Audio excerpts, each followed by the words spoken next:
Muchas gracias.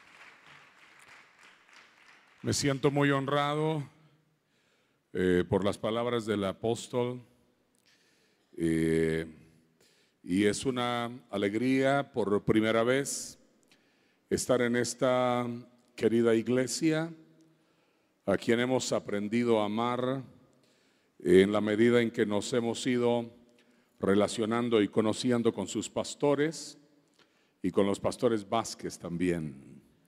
Y voy a pedirles por favor que se pongan de pie para tratar de redimir un poco el tiempo.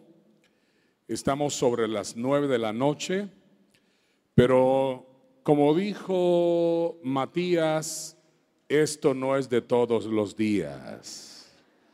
Así que les voy a pedir por favor que me brinden un poco de su tiempo para poder compartir la palabra con ustedes y ser bendecidos. Vamos a abrir las Escrituras en el capítulo 4 del Evangelio según San Juan. Capítulo 4 del Evangelio de Juan. Gracias, Pastor Alejandro, por esas palabras de bienvenida, por su cariño, el aprecio de su familia. Hemos pasado desde el día lunes un tiempo muy bendecidos. Y creo que vamos a continuar de la misma manera o mejor todavía. Evangelio de Juan, capítulo 4, versos del 46 en adelante. Vino pues Jesús otra vez a Caná de Galilea, donde había convertido el agua en vino. Y había en Capernaum un oficial del rey.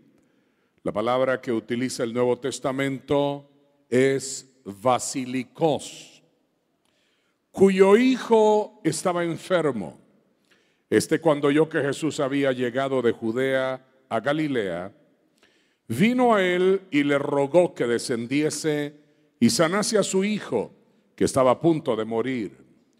Entonces Jesús le dijo: si no viereis señales y prodigios, no creeréis. Y el oficial del rey le dijo: Señor, desciende antes que mi hijo muera. Y Jesús le dijo: ve, tu hijo vive. Y el hombre creyó la palabra de Jesús, o que Jesús le dijo, y se fue. Y cuando ya él descendía, sus siervos salieron a recibirle y le dieron nuevas diciendo: tu hijo vive. Entonces él les preguntó a qué hora había comenzado a estar mejor, y le dijeron: ayer a las 7 le dejó la fiebre. El padre entonces entendió que aquella era la hora en que Jesús le había dicho: tu hijo vive, y creyó él con toda su casa. Y esta segunda señal hizo Jesús cuando fue de Judea a Galilea. Hagamos una oración. Padre, querido buen Dios, te pedimos que ilumines los ojos de nuestro entendimiento, que envíes ahora, Señor, la gracia de tu Santo Espíritu, para que hoy podamos, Señor, comprender que tú eres un Dios de procesos, pero que deseas también hacer milagros maravillosos en la vida de tus hijos.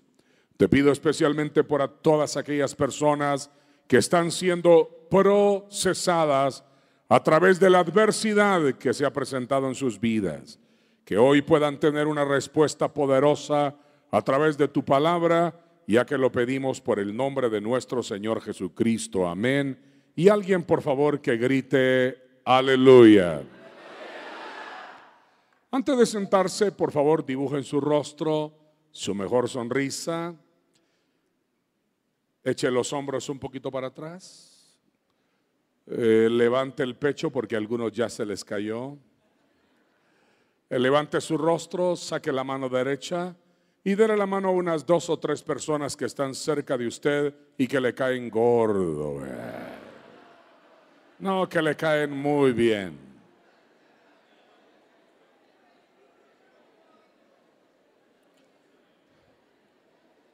¿Será posible que este monitor me lo puedan voltear? Girármelo un poquito para escucharnos un poco mejor. Por favor, siéntense. Voy a predicarles un mensaje que lo he titulado Procesando Milagros. Vamos, todo el mundo llene sus pulmones de aire y diga conmigo, procesando milagros. A veces el curso o el desarrollo de los milagros no es igual en una persona como en otra. Si usted se detiene a considerar el capítulo 4 del Evangelio de Juan, donde leímos el pasaje, notará que Jesús siguió un proceso en la Samaritana y siguió un proceso diferente para sanar al hijo del noble. Así lo mencionan algunas versiones. Allá en los comienzos del capítulo 4 aparece una mujer con una trayectoria inmoral, una mujer que ya iba por la media docena, y aquí aparece un individuo con una trayectoria política. Aquella era una mujer frustrada cuyas relaciones con los caballeros o los hombres le había dejado seguramente profundas heridas, y Cristo le hizo ver que el que tenía o con el que estaba viviendo actualmente no era su marido. Pero por el otro lado, el Basílicos era un personaje metido en la política, porque hay personas a quienes su posición social, como las riquezas y las ventajas políticas, son sus metas principales en la vida, como seguramente era con este Basílicos. Si usted observa, notará que cuando llegan los procesos electorales, algunos políticos mencionan a Dios en los discursos y aún usan una Biblia. No sé si aquí pasa en México, pero en mi país, en Guatemala, sí sucede eso. Pero una cosa es mencionar a Dios y tener una Biblia en la mano, y otra cosa es tener un encuentro personal con Dios, que era lo que Jesús quería tener con este Basílicos. Esta palabra empleada en el idioma griego hace referencia a un funcionario o miembro de la corte del rey. Y aquí es mencionado como un hombre noble, quien por la enfermedad de su hijo acudió a Jesús. Hoy le voy a hablar de 3 procesos que regularmente anteceden a un milagro. Yo sé que aquí hay personas que seguramente anhelan un milagro en su salud, en su economía, en su familia o matrimonio, en sus negocios, en su liderazgo o en cualquier área de su vida. A ver, todos los que quieren un milagro, levanten su mano y digan amén. Bueno, este mensaje va a ser para usted. El primer proceso de los milagros es el proceso de la adversidad. Aunque Dios no envía ni es autor de calamidades, males, tragedias o aflicciones, Él las permite porque son la única manera para que algunas personas se acerquen a Él. En esta conferencia voy a hablar hoy de 3 personajes. Los 3 personajes tenían en común que sus hijos se morían. El primero de ellos es el Basílicos o funcionario del rey, que recorrió de 35 a 40 kilómetros de noche desde Judea hasta Galilea para pedirle a Jesús que le hiciera un milagro porque su hijo se moría. El segundo caso es el caso de Jairo, cuya niña de 12 años agonizaba y le rogó que pusiera sus manos sobre ella.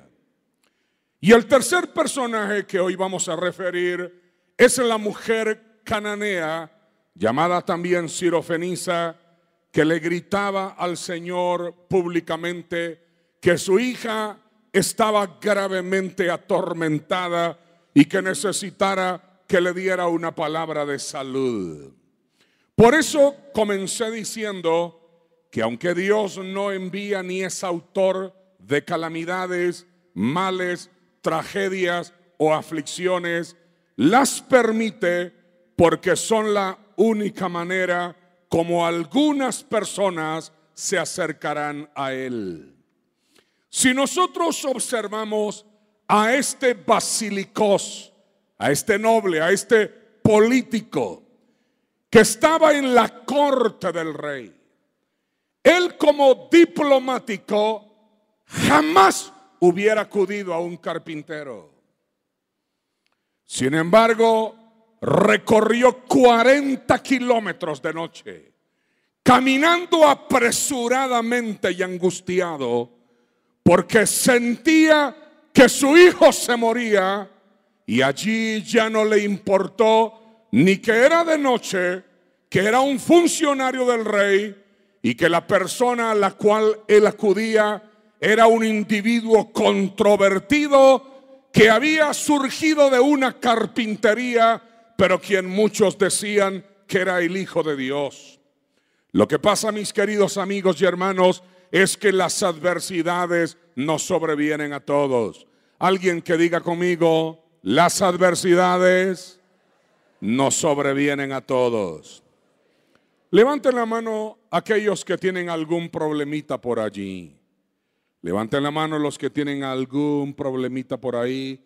Bueno, hay muchas manos levantadas. Hoy usted va a tener algunas respuestas de la palabra de Dios para su vida.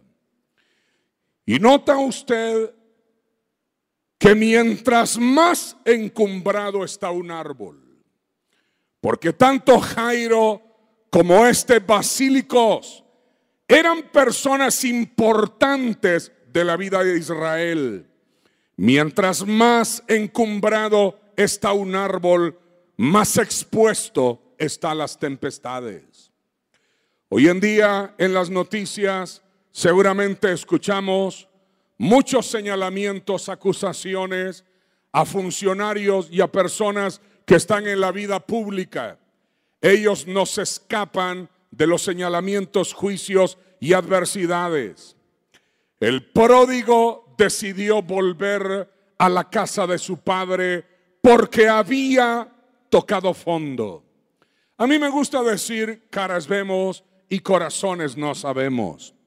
Pero probablemente aquí pueda encontrarse alguna persona que ha estado pasando por una serie de situaciones difíciles, críticas y conflictivas en su vida. Es probable que lo único que usted ha estado viendo es el problema que está atravesando, pero detrás de ese problema está la maravillosa gracia del Señor que quiere utilizar ese medio para que usted recurra a Él y todos sus problemas y necesidades puedan ser suplidos. Alguien que diga gloria a Dios. Y por el otro lado es posible que aquí hay algún pródigo que le ha llovido sobre mojado y que sobre un problema le ha venido otro, pero lo más seguro es que el buen Padre te está esperando para que regreses de la provincia apartada, porque hay un becerro y una fiesta preparada para ti, para darte honra en lugar de vergüenza y darte amor en lugar de juicio. Alguien puede decir gloria a Dios. Si nosotros notamos a Jairo, observaremos que este principal de la sinagoga, cuando Jesús bajó de la barca, él no solo acudió a Cristo, sino se postró delante de Jesús. Ya no le importó la multitud que lo miraba, porque su hija estaba agonizando. Y muchas veces las tribulaciones golpean donde a la gente más le duele, que es la familia. Voy a repetirlo una vez más. A veces las tribulaciones golpean donde a la gente más le duele, que es la familia. Hay un pasaje bíblico que dice: Dios es nuestro amparo y nuestra fortaleza, nuestro pronto auxilio en las tribulaciones. Yo entiendo que la palabra pronto, porque a veces las personas quieren que sus problemas se solventen para ayer o se solventen pronto, pero cuando la Biblia dice Dios es nuestro amparo y nuestra fortaleza y nuestro pronto auxilio en las tribulaciones, no se refiere al pronto de algo inmediato, sino el pronto del proceso que desemboca en el milagro que tú has estado esperando. Para todas las personas que están en medio de tribulaciones, adversidades, enfermedades, crisis financieras, yo le profetizo esta noche que Dios trae una pronta respuesta para cada una de sus necesidades. Todo se arreglará. Levante la mano derecha, póngala sobre el hombro del vecino y dile: tranquilo, chiquito, no te angusties, chiquita, todo se solucionará. Solo es el proceso de Dios para traerte a sus caminos. Déjeme ir un poco más adelante todavía. Regularmente el proceso de la adversidad viene seguido del proceso del quebrantamiento. Me voy a explicar bien. Regularmente el proceso de la adversidad es para que la gente llegue. En el caso de los que todavía no se han convertido, si nosotros tuviéramos hoy la oportunidad de poder hacer una evaluación en la mayoría de las personas que están reunidas aquí esta noche, me atrevería a decir que probablemente un 75% de los que aterrizaron a los caminos del Evangelio fueron personas empujadas por las circunstancias.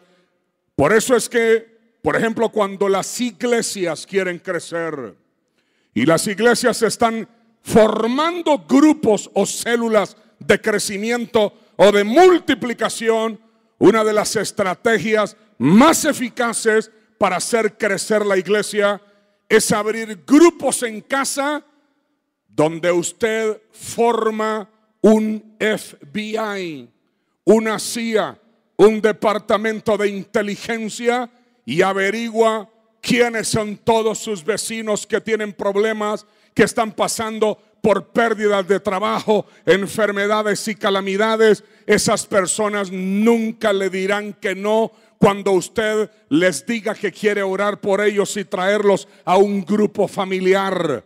Porque cuando la gente está en el proceso de la adversidad, como Jairo, como la mujer cananea o como el basílico, las personas hacen cualquier cosa para salir de allí.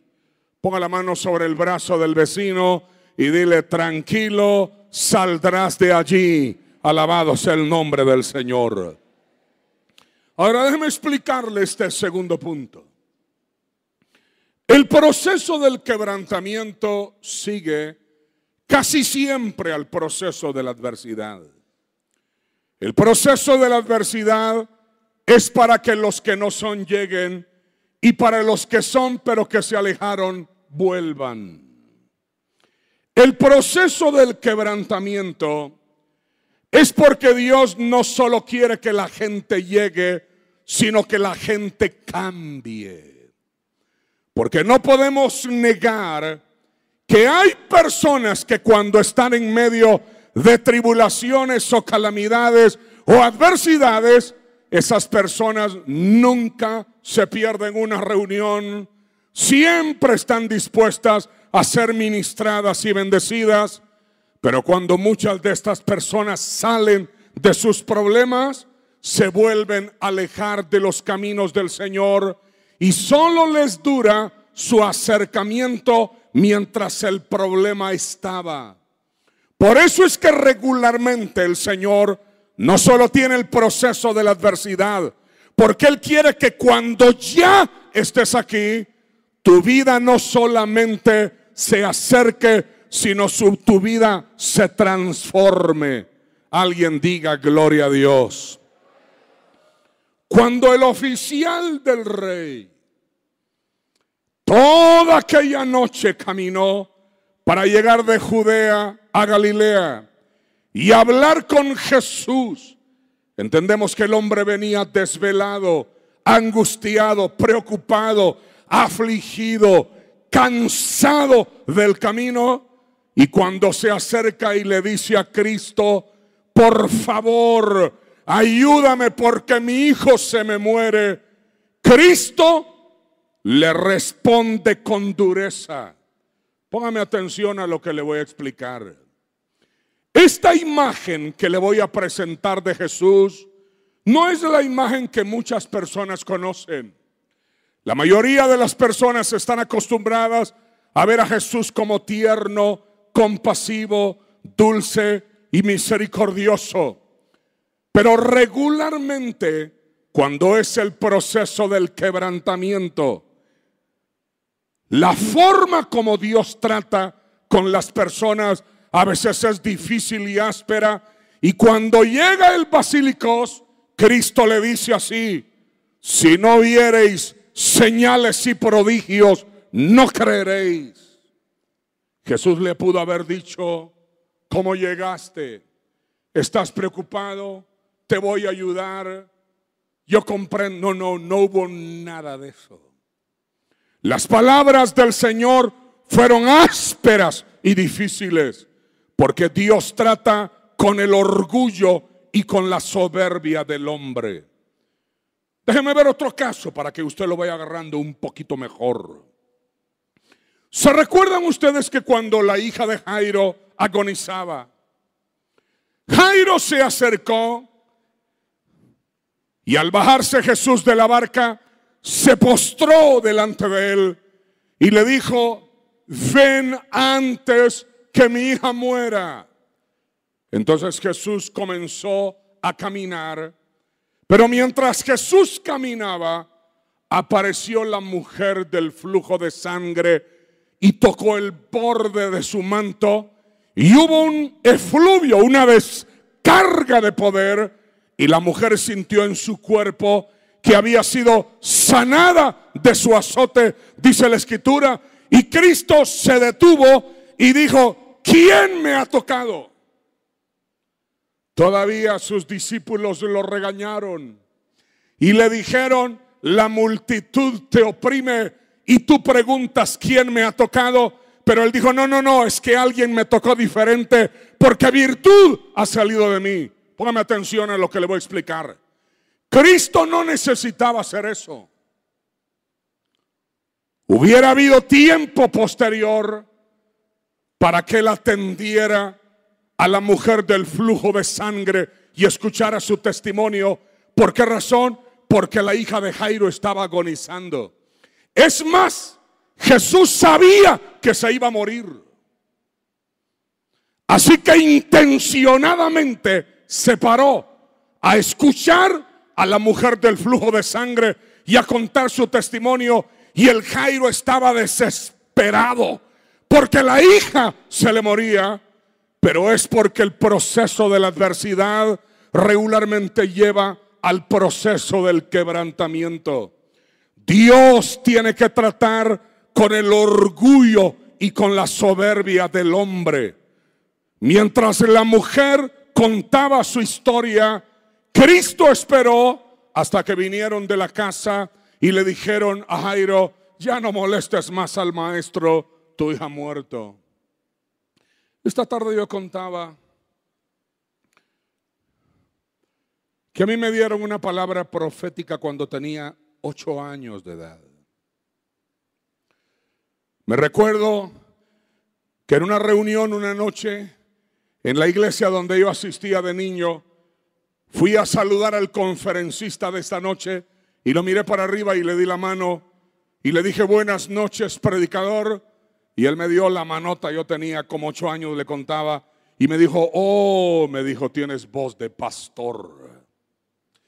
Y entonces yo le dije a mi madre: mamá, yo voy a ser pastor. Y mamá me dijo, estás muy chiquito, pero cuando vayas a la universidad yo te voy a preguntar si todavía quieres ser pastor. Pero el hombre puso en mí una palabra profética y me marcó la vida.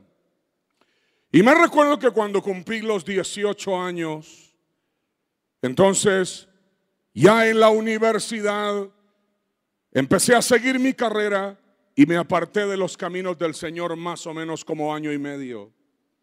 Mi madre me había preguntado si yo quería todavía ir al ministerio y yo le había dicho que no. Así que llegó un mes de agosto. No le voy a decir la fecha exacta para que no se sienta obligado a darme regalo porque era mi cumpleaños. Y mi mamá, en lugar de mandarme un telegrama, en aquel tiempo se acostumbraban los telegramas, no habían correos electrónicos, me puso en el telegrama, Jehová te bendiga y te guarde.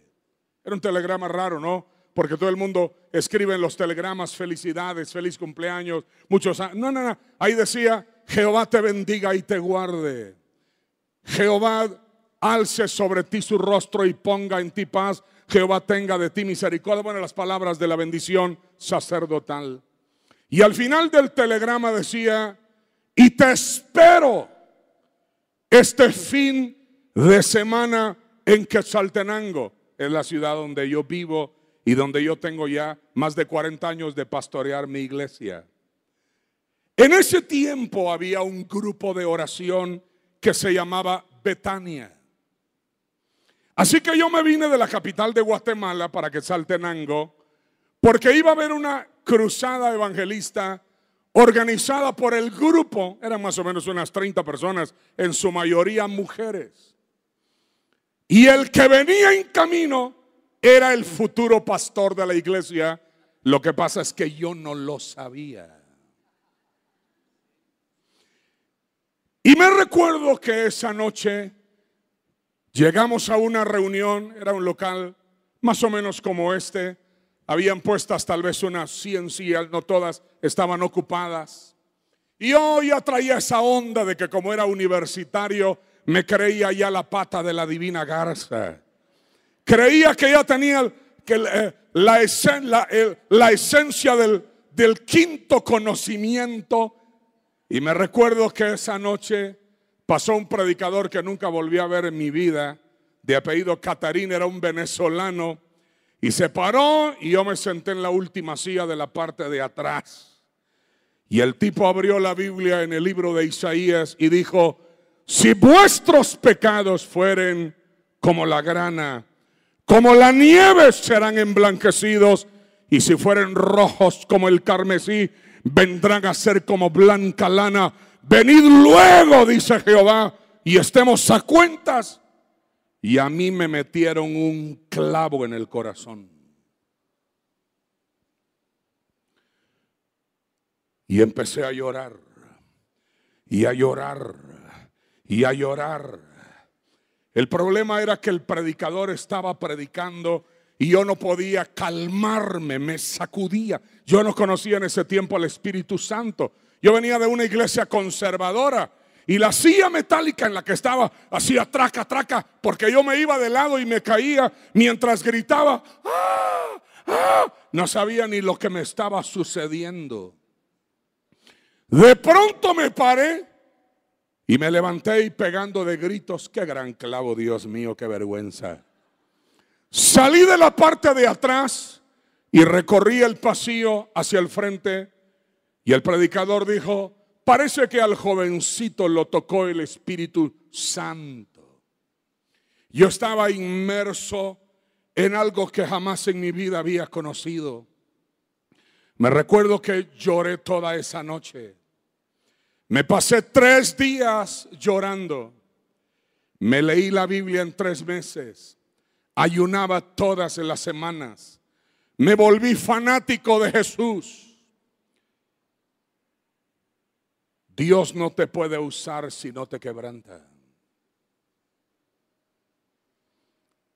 Las adversidades son para que llegues, pero el quebrantamiento es para que sirvas. Probablemente algunas de las personas que están aquí esta noche están no solo pasando un proceso de adversidad, sino están en un proceso de quebrantamiento. Por eso es que Dios no te suelta. Por eso es que estás metido en el trapiche. No sé si me estoy explicando. Por eso es que detrás de una te viene otra. Porque Dios te quiere matar.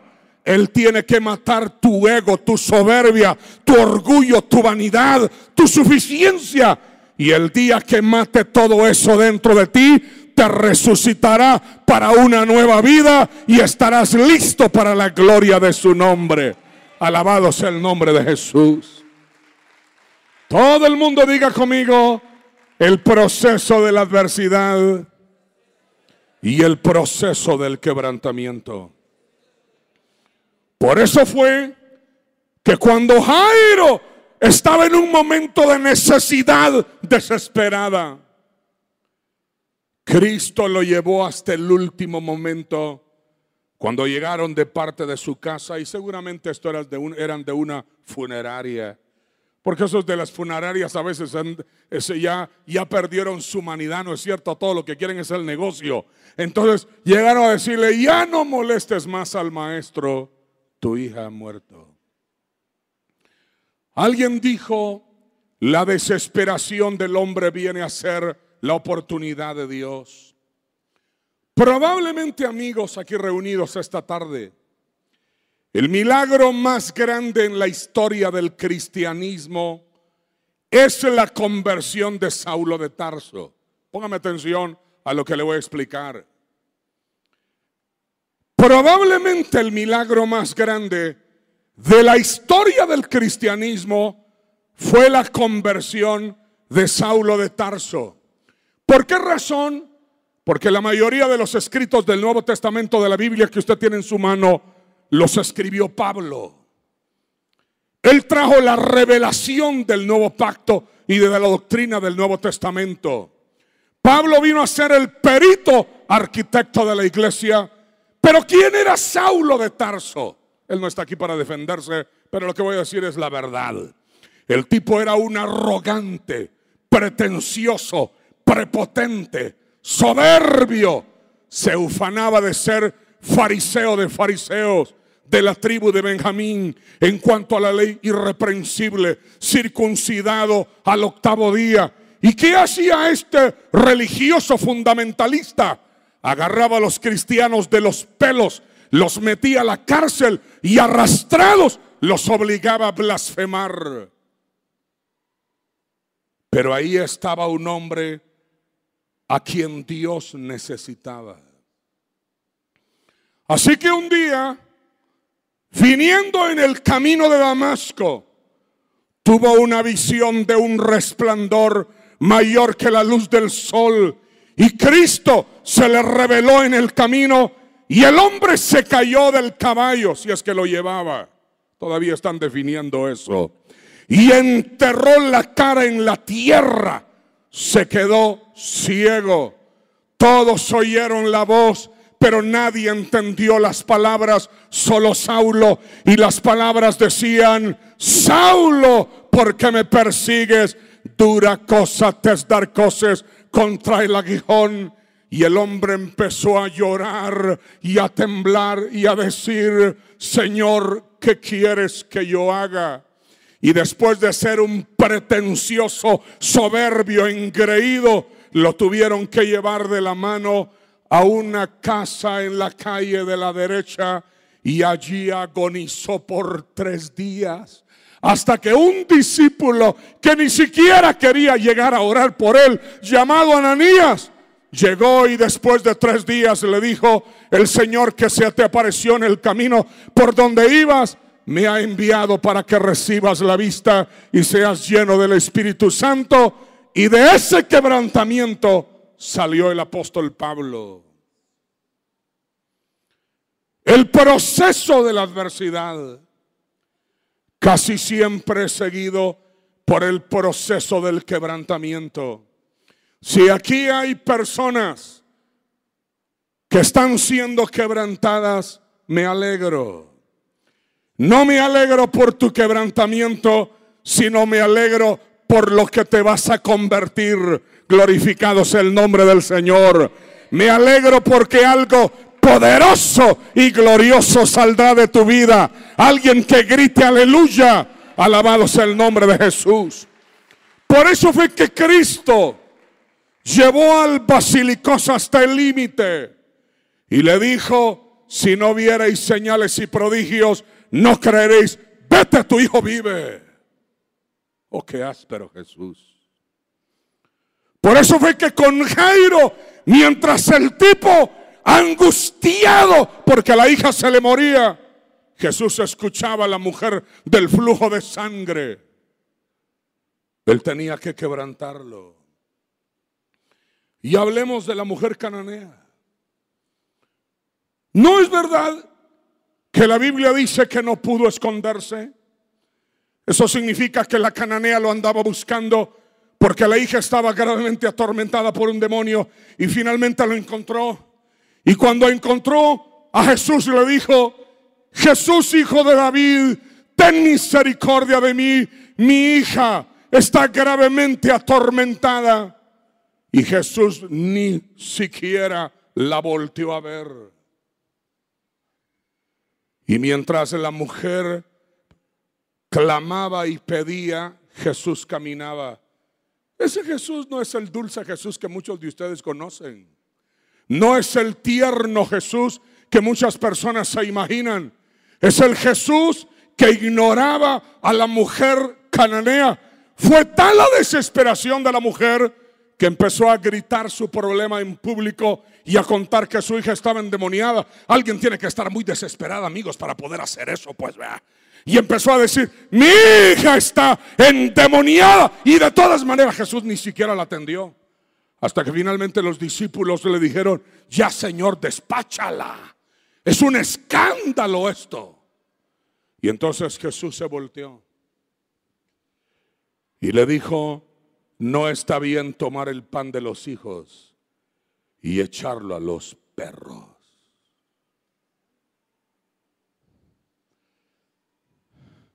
En Guatemala decimos: puchica usted. Hay facetas de la vida de Jesús que a veces uno no aprecia, pero es porque el Señor está llevando a las personas al límite. No sería raro si alguien viene esta noche saludando a todo el mundo: mucho gusto, ¿qué tal está mi hermanito? Pero dentro de tu corazón hay una tormenta. Dentro de tu alma no hay paz. Estás afligida, estás preocupada, estás angustiado. Es que Dios te está matando por dentro. Pero déjame decirte, algo maravilloso va a salir de todo eso. Glorificado sea el nombre de Dios. Alguien que grite aleluya. Alabado sea Jesús. ¿Se recuerdan de esa noche que yo les contaba que me metieron un clavo aquí en el corazón? Ese grupo se formó en un grupo de oración que después se llamó Betania, es mi iglesia. Pero yo me regresé a continuar mis estudios a la capital de Guatemala y tiempo después regresé ya casado para hacerme cargo de la iglesia que comenzaba. Esa iglesia se había formado por un grupo de presbiterianos que habían recibido el bautismo con el Espíritu Santo. Pero yo acepté el reto de pastorearlos, así que comencé a atender la iglesia cuando tenía 22 años. El problema era que la mayoría de las personas que ahí estaban eran personas de 35, 40, 32, 38 años de edad, y era difícil para ellos que un jovencito los pastoreara. Entonces me recuerdo que en el mes de diciembre de ese año me ordenaron pastor en el año 72 y comencé mi pastorado en el 73, con muchos sueños, ilusiones. Yo quería tener una iglesia grande, próspera, bendecida. Y lo primero que fui le propuse al consistorio de la iglesia. En ese tiempo yo no sabía que la visión Dios solo se la da a los líderes y no a los comités, pero nadie me lo había dicho. Y cuando me ordenaron pastor en ese diciembre del año de 1972, ese consistorio y los ancianos me pusieron las manos y oraron por mí y dijeron: Padre, te pedimos que lo mantengas humilde, porque nosotros lo mantendremos pobre. Y los ingratos lo cumplieron, ¿sabe usted? Entonces yo estaba bajo una presión económica horrible. Había dejado la empresa en la que trabajaba, había dejado mis estudios y había asumido el compromiso del pastorado. Y me recuerdo que yo quería hacer tantas cosas, pero cada vez que reunía el consistorio y les proponía algo, ellos tenían el espíritu de Cantinflas. Estaban en contra de los que estaban en contra y estaban en contra de los que estaban a favor, ¿verdad? Y me recuerdo que ya una noche desesperado, ¿verdad?, porque la cosa como que no arrancaba con la iglesia, les dije: ustedes son unos vetustos, oxidados y roñosos. Son unos religiosos que yo ya estaba enojado, ¿verdad?, que no tienen visión, deberían apoyarme. Yo voy a llegar a ser un gran pastor y esta iglesia va a ser. Pero esos compadres no me creían nada, ¿verdad? Pero entonces se opusieron a todo lo que yo dije. Y se levantaron unos ancianos y especialmente uno de ellos me dijo: si usted ni predicar sabe, me dijo. Está bueno, lo admito, yo tenía 23 años. Estaba aprendiendo. Y ni siquiera líder es. Y yo no sé por qué se vino a meter a este grupo, si aquí estábamos también sin usted. Éramos pocos pero buenos. Usted sabe que a veces hay esas mentalidades, ¿no es cierto, verdad? Y al fin y al cabo usted ni lo necesitamos. Y me recuerdo que esa noche terminó la reunión. Ellos me dijeron, yo les dije, pero claro, yo estaba en minoría, ¿verdad? Y ellos eran mayoría. Y entonces salí del templo y la casa donde yo vivía era una casa alquilada que estaba como a unas 3 cuadras de distancia. Y me fui caminando esa noche y las lágrimas me caían por las mejillas. Y entonces me recuerdo que entré y mi esposa me preguntó: ¿cómo te fue? Y yo le dije: mañana nos largamos. Me voy y no me agarren porque me voy. Yo estaba realmente hecho pedazos por dentro. Entonces mi esposa me dijo: oremos. Yo le dije: no quiero orar. Bueno, al fin y al cabo no era el primero, ¿no? No es el primer apóstol que no quiere orar. Pedro tampoco. Él dijo: no tengo plata ni oro, dijo, usted sabe, ¿verdad? Entonces yo le dije a mi esposa: ya no quiero orar, mañana nos largamos. Entonces ella me agarró así de la camisa y me dijo: arrodíate, hombre, arrodíate, me dijo. Entonces me arrodillé, más que todo por la presión de la señora, ¿sabe usted? Me arrodillé y levanté el dedo y dije: Señor, unge este dedo, para que cuando yo ponga el dedo en la palabra, tú me hables. Y si no me hablas, me voy. Yo estaba decidido a irme. Y entonces abrí la Biblia y ¡ras! Puse el dedo. A eso se le llama dedazo. Y puse el dedo. Y era un pasaje del libro de Miqueas que decía: apacienta tu pueblo con tu cayado. Entonces entendí que yo era pastor. El rebaño de tu heredad que mora solo en la montaña. Entonces entendí que tenía una herencia. Busquen pasto en Basán y en Galaad. Entonces entendí que iba a haber revelación. Y yo te mostraré maravillas como el día que saliste de Egipto. Y entendí que iban a haber milagros.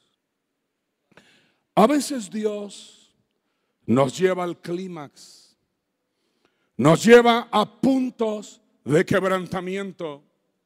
Si yo le contara a usted por las que yo he pasado, como dijo alguien por ahí en una frase ya muy conocida: muchos ven la gloria pero no conocen la historia. Uno ha pasado el Niágara en bicicleta con la llanta ponchada y un compadre en los hombros, no es cierto, ¿verdad? Y para todos aquellos que están en el proceso de la adversidad o en el proceso del quebrantamiento, yo te profetizo que Dios transformará tu vida. Aleluya. Cambiarás todo mejorará. Alguien que diga gloria a Dios. Aleluya. Por eso es que las personas que nos rechazan en su comodidad nos requieren en su necesidad. Todo el mundo diga conmigo: el proceso de la adversidad y del quebrantamiento. Ponga atención. Por eso es que hay algunos milagros que no llegan tan rápido. Porque Dios es un Dios de procesos más que un Dios de sucesos. Y a veces hay personas que necesitan la adversidad y otras personas que necesitan el quebrantamiento. Voy a avanzar ya. El tercer proceso es el proceso de la fe. El proceso de la fe sigue al proceso de la adversidad y al proceso del quebrantamiento, porque es de lo único que ya te puedes aferrar. Ya pasaste la adversidad, ya fuiste roto y quebrado, como cuando se imagina usted la cara de Jairo. Ya estaban ahí en fila los endechadores y las plañideras. ¿Se recuerdan que en ese tiempo de la Biblia los endechadores eran los que decían: tan bueno que era, tan linda la niña, ay, se murió a los 12 años la jovencita, ay, pobrecito? Esos son los endechadores que hacían endechas. Y las plañideras eran las que gritaban, cobraban $10 por hora y 20 con ataques. ¿Sabe usted? Ya estaban en fila ahí las plañideras y los endechadores, cuando llegaron a decirle a Jairo: tu hija ha muerto, ya no molestes más al maestro. Y Cristo lo toca y le dice: no temas, sigue creyendo. La otra versión dice: cree solamente. Pero el original griego dice: sigue, sigue, sigue, sigue creyendo. Porque ¿para qué pasaste el proceso de la adversidad y el proceso del quebrantamiento si cuando estás a punto del milagro te derrumbas? No sé si me estoy explicando. Saque la mano derecha, si no la dejó en su casa, y como caras vemos y corazones no sabemos, ponga la mano sobre el hombro del vecino y dile: a estas alturas del partido ya no te puedes rajar. Aleluya. Vamos, dile: sigue, sigue, sigue. ¿No fue esa la actitud de la mujer cananea? Sí, Señor. Pero aún los perrillos comen de las migajas que caen de la mesa. Todavía tenía aliento para continuar. Vete, tu hijo vive. En octubre del año 2013, mi esposa empezó con unos síntomas de su salud en el sistema nervioso. Así que como los síntomas no menguaban, fuimos a buscar a un neurólogo, un especialista. Y el neurólogo, el primero de ellos, dijo: bueno, le vamos a sacar unas resonancias, tomografías y todo ese rollo. Y después de que la evaluó, le dijo: señora, le dijo, usted tiene una enfermedad irreversible y degenerativa. Ese fue el diagnóstico. Y mi esposa sintió que se le venía el mundo encima. Y yo le dije: te vas a sanar, le dije. Decidimos buscar una segunda opinión y fuimos con otro neurólogo. Este no fue tan cruel para decirle las mismas palabras, pero le dijo algo parecido: señora, va a tener que medicarse porque esta onda ya no se le va a quitar, y el proceso de la enfermedad y todo el rollo. Y mi esposa todas las mañanas tenía una fila de pastillas en su mesita de noche. Y entonces oramos y yo le decía, no claudiques, no claudiques. La última palabra no la tienen los médicos, la última palabra la tiene Dios. La última palabra no la tienen los financistas ni economistas, la tiene tu proveedor que suplirá cada una de tus necesidades. Glorificado sea Dios. En esos días prediqué un sermón que no se lo voy a predicar porque no tengo tiempo. Y el sermón era el relato de aquellos 4 amigos que agarraron al amigo paralítico y se lo llevaron para que Jesús lo sanara. Pero cuando llegaron a la casa donde estaba Cristo, resultó que no podían entrar porque la casa estaba atiborrada. No había ningún espacio para meterlo. Entonces lo que hicieron fue que agarraron al amigo paralítico, se treparon al techo y cuando ya estaban arriba con una piocha, un asadón, lo que haya sido, rompieron el techo para meterlo. Y ese día yo prediqué que las personas que hacen lo imposible, hacen lo posible porque no sabían que era imposible.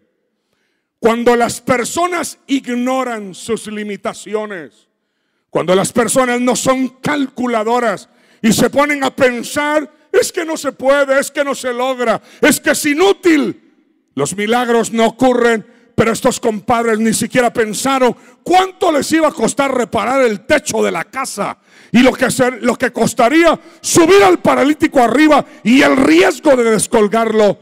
Ellos ignoraron sus limitaciones. Y yo prediqué esa mañana, ignore sus limitaciones. No importa lo que le hayan dicho, usted es capaz de muchas cosas con la ayuda del Dios del cielo. Alguien diga gloria a Dios.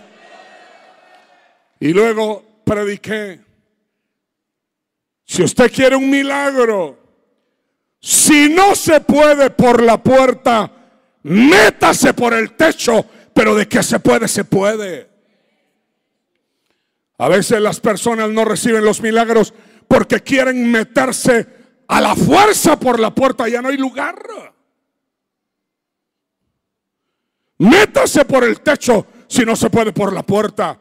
Rompa los convencionalismos humanos, quiebre las reglas de los hombres, haga algo diferente, pero de que se puede, se puede. Alguien que grite conmigo y diga, se puede. Alabado sea Dios. En esos días, peleando esa batalla por su salud, nosotros tenemos amigos en muchos países y uno de nuestros hijos espirituales, unos pastores en Dallas, abrieron la puerta para que uno de los mejores neurólogos de los Estados Unidos la recibiera. Así que el neurólogo dio una cita como 3 meses después porque el hombre estaba muy ocupado.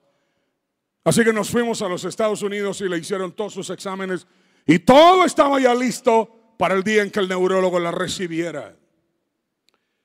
Ese día le dije a mi esposa, te vas a sanar. Entonces ella dijo, voy a dar una ofrenda por mi salud. Así que tenía en el banco unos 100,000 quetzales, más o menos unos $12,500. Y me dijo, voy a dar ese dinero por mi salud para la construcción del templo. Estamos construyendo nuestro nuevo templo. Y cuando ella me dijo la cantidad que quería dar, yo le dije, ya lo pensaste bien porque es bastante dinero. Ella me dijo, ¿de qué me sirve el dinero si no tengo salud? Porque hay momentos en que usted tiene que establecer las pautas. Y entonces reunimos a la familia, a mis hijos y a mis nietos. Y ella hizo el cheque y dijo, Padre Celestial, pago por mi salud. Y yo sé que los milagros no se compran, que son un don de Dios pero tú te agradas de la gente que da, como cuando David detuvo la plaga a través de una ofrenda. Así que yo pongo hoy, Señor, esta ofrenda por mi sanidad. Porque si pasaste el proceso de la adversidad y el proceso del quebrantamiento, tienes que pasar el proceso de la fe y no claudicar a través de la perseverancia hasta que alcances lo que Dios te ha prometido, para no hacerle larga la historia. Nos fuimos a los Estados Unidos, llegó el día en que nos recibió el neurólogo, así que la atendió y la empezó a auscultar y nunca que terminaba el ingrato. Y nosotros ya estábamos un poquito desesperados. Iba conmigo esta pastora de Dallas y su servidor, y el individuo el neurólogo, le hacía un examen por aquí, otro por allá, la ponía a hacer esto, ponía a hacer lo otro aquí y allá, hasta que finalmente le dijimos, ya diga, ¿qué pasó? Entonces él dijo, espérense un momentito, no sean desesperados, la sigo auscultando. Y se tardó como unos 15 minutos más, y luego se volteó a mi esposa y le dijo, señora, le dijo, usted no tiene nada, le dijo. Entonces mi esposa se puso a llorar y le dijo, ¿y por qué está llorando si le acabo de dar una buena noticia? Entonces ella dijo, estoy llorando de gratitud a Dios que me sanó de una enfermedad que los médicos habían dicho que era irreversible y degenerativa. Muchas veces cuando Dios te trae por un proceso, es porque regularmente todo eso va a desembocar en un milagro. Saque la manita, póngala sobre el brazo del vecino y dile, tranquilo, todo terminará en un milagro. Ponga atención a lo que le voy a explicar ahora. Cuando Jesús le dice, tu hijo vive, el hombre creyó la palabra y se puso en camino. Ponga atención. Lo único que te vas a llevar hoy de regreso es la palabra. Se lo vuelvo a repetir una vez más. Muchas de las personas que están en medio de una crisis, de adversidad, de quebrantamiento o de fe, hoy te tienes que ir como el basilicos. Tu hijo vive. Y el hombre fue y se llevó la palabra. Levante sus manos y diga, hoy me llevo la palabra. Y es una palabra de vida, es una palabra de sanidad, es una palabra de prosperidad, es una palabra de victoria. Alguien que diga gloria a Dios, lo único que te vas a llevar es la palabra. Saque la mano izquierda para que el del lado derecho no piense que ya se la trae con él. Y dile, si recibiste la palabra, dile, ponte en camino. Dile, lo que Dios te ha dicho y te ha prometido es la verdad. Y dile, tiene que ser la verdad. Porque su palabra vale tanto como su presencia. Hoy te profetizo que todo cobra vida. Dije que todo cobra vida. Tus hijos viven para Dios. Tu matrimonio vive. Tus finanzas viven. Tu salud vive. Tu ministerio vive. Tus sueños cobran vida. Alabado sea el nombre de Jesús. Alguien que aplauda y diga aleluya. Glorificado sea Dios.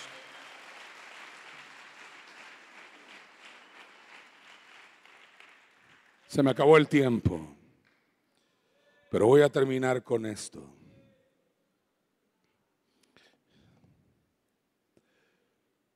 El hombre creyó la palabra y se fue. Ya no vio a su hijo sano, sino lo vio enfermo. Cuando él preguntó a qué hora comenzó a mejorar, entendió que su hijo había comenzado a mejorar cuando Cristo le dijo: tu hijo vive. Porque todas las cosas comienzan a mejorar cuando sueltas una palabra de tu boca. Es la fe acompañada de un propósito lo que establece la diferencia entre un soñador y un iluso. Voy a repetirlo una vez más. Es la fe acompañada de un propósito lo que establece la diferencia entre un soñador y un iluso. Yo no soy un iluso que pretendo que Dios haga un milagro sin que yo pase por un proceso de lo cual Dios quiere sacar algo bueno de mi vida. Por eso fue que el Señor procesó al basilicos, procesó a Jairo, procesó a la mujer cananea y nos procesa a nosotros hasta el día de hoy. Pónganse todos de pie, por favor. ¿Todavía están conmigo? Los que siguen animados, den un gloria a Dios. En una conferencia ya con los pastores Vázquez, traía un pensamiento con el que quiero cerrar la conferencia, si alguien me asiste ya en el piano, con unos acordes muy suavecitos. ¿Se recuerdan ustedes que apareció un día un muchacho regularmente conocido como el joven rico? Pero el compadre ya no era joven, porque él dijo: todo eso lo he guardado desde mi juventud. O sea que ya no era tan joven. Pero Cristo le dijo: si quieres ser perfecto, alguien que me ayude a predicar y diga conmigo: si quieres ser perfecto, vende todo lo que tienes. Y la versión de las Américas dice: da a los pobres. No dice dalo, dice da. O sea, Jesús no le estaba pidiendo todo, le estaba pidiendo algo. Lo quería procesar. Ponga atención. Si quieres ser perfecto, si quieres ser ¿qué? Yo conozco personas que ayunan, oran y vigilan y no diezman.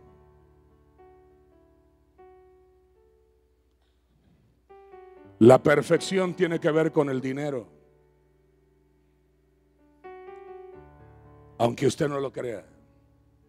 Si quieres ser perfecto, vende lo que tienes y da a los pobres. Por eso fue que cuando Zaqueo se puso en pie, de todas maneras no se miraba mucho porque el tipo era chiquito, pero cuando Zaqueo se puso en pie y dijo: la mitad de mis bienes doy a los pobres, y a los que he defraudado se los devuelvo en 4 tantos. Cristo dijo: hoy ha venido la salvación a esta casa, porque la gente cambia cuando cambia su actitud hacia el dinero. Por eso fue que trabajó con un diplomático y con un religioso rico. Por eso fue que le dijo al joven rico: ¿quieres perfección? Tiene que ver con el dinero. Vende lo que tienes y da a los pobres. Y el joven rico se fue triste porque tenía muchas posesiones. Ponga atención a esto. Y nuestro querido hermano Peter, que no perdía oportunidad, le dijo a Jesús: nosotros lo hemos dejado todo y te hemos seguido. ¿Qué pues tendremos? Y Jesús le da una promesa: todos ustedes que me han seguido y que han pasado conmigo el proceso, se sentarán sobre 12 tronos a juzgar a las 12 tribus de Israel.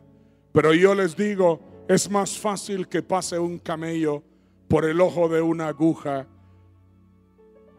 que entre un rico en el reino de los cielos. La otra versión dice: los que confían en las riquezas. Y el pensamiento que di fue este: Si tú ya tienes riquezas, ¿para qué necesitas a Dios?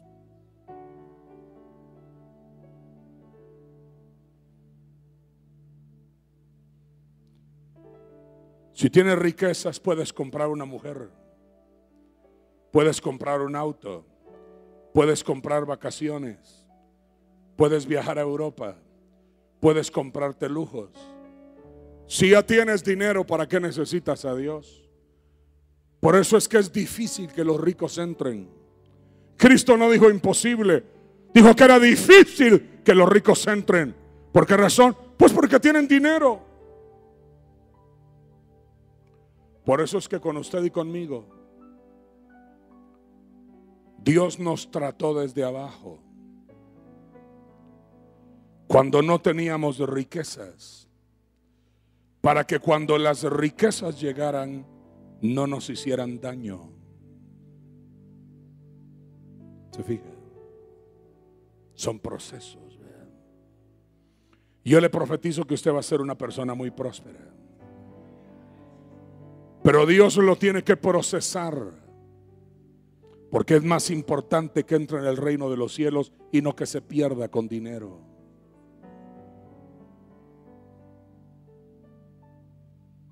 Yes. Vamos a orar. Yo quisiera hacer una oración por aquellas personas que están en medio de una crisis, o personas que están probablemente en un quebrantamiento. Yo le conté solo 2 detalles de mi vida, pero a mí me han quebrantado, hermanos, muchas veces.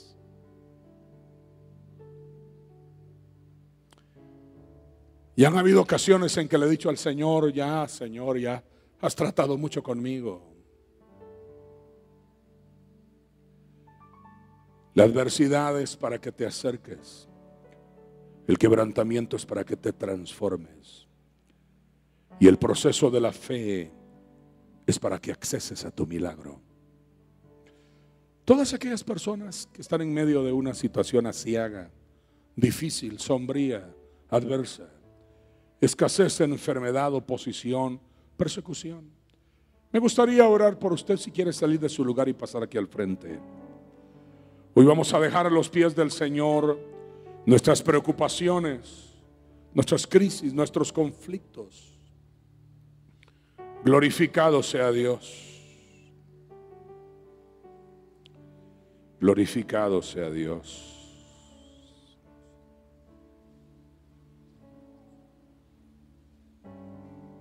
Gracias, Padre.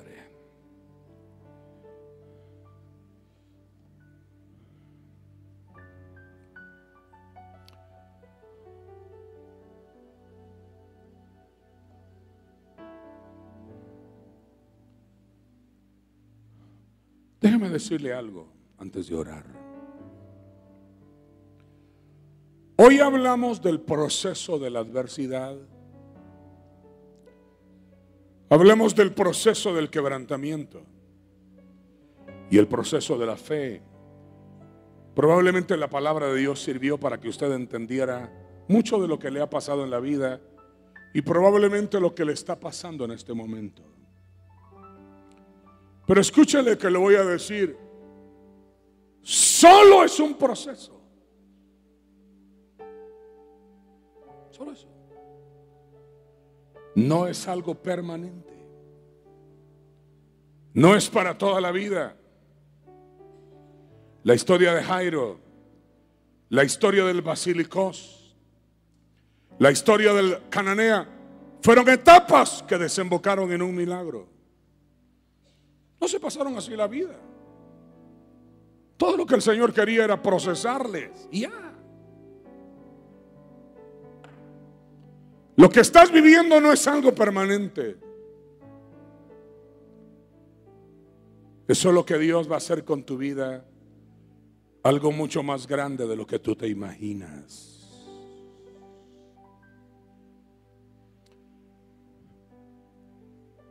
Aquel día, reunidos los discípulos en el aposento, Cristo se presenta y les dice: yo soy, no temáis. Y les muestra sus heridas y su costado.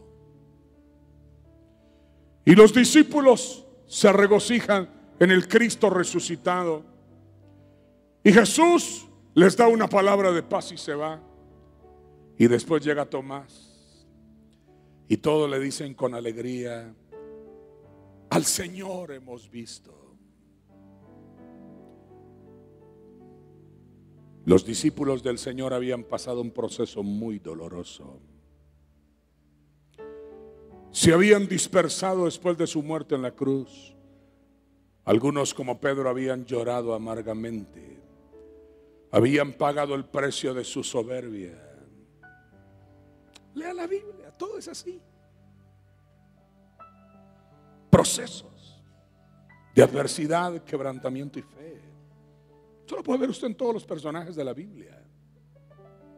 Yo solo lo que estoy haciendo hoy es traer un poquito de más luz a su entendimiento. Y le dicen a Tomás: al Señor hemos visto.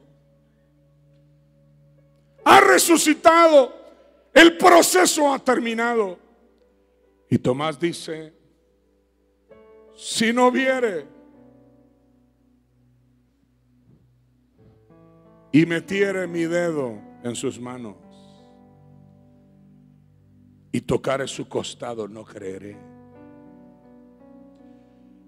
Y Tomás prolongó su agonía una semana más. Y 8 días después Jesús vuelve a aparecer, estando Tomás presente, y le dice: hey Tomás, ven, mete tu dedo en mis heridas y toca mi costado.